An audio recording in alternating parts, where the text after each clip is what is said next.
പരാതിരഹിത കലോത്സവത്തിന് നിയമനിർമ്മാണം ആവശ്യമാണെന്ന് വിദ്യാഭ്യാസ മന്ത്രി വി ശിവൻകുട്ടി. ഭാവിയിൽ നിയമനിർമ്മാണത്തെക്കുറിച്ച് ചിന്തിക്കണം. കലോത്സവങ്ങളിൽ അപ്പീലുകൾ കൂടുന്നു എന്നും വിദ്യാർത്ഥികൾക്ക് ഈ വിഷയത്തിൽ വിഷമമുണ്ടാകുന്നു എന്നും മന്ത്രി പറഞ്ഞു. കലോത്സവത്തിൻ്റെ ഒരുക്കങ്ങൾ നല്ലവണ്ണം പുരോഗമിച്ചുകൊണ്ടിരിക്കുകയാണ്.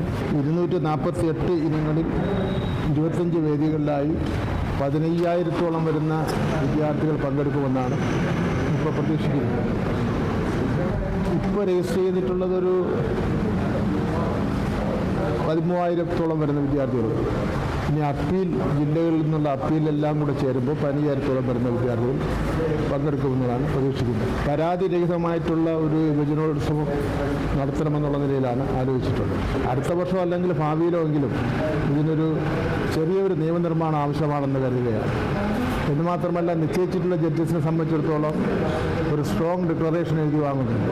ഗവൺമെൻറ്റിനെ സംബന്ധിച്ചിടത്തോളം ഈ ജഡ്ജസായി ഇരിക്കുന്നവർ പൂർണ്ണമായി പരാതിരഹിതമായിട്ടും കുറ്റമറ്റതായിട്ടും കാര്യങ്ങൾ നിർവഹിക്കാൻ കഴിയുന്ന ആൾക്കാരെയാണ് നിശ്ചയിച്ചിട്ടുള്ളത്.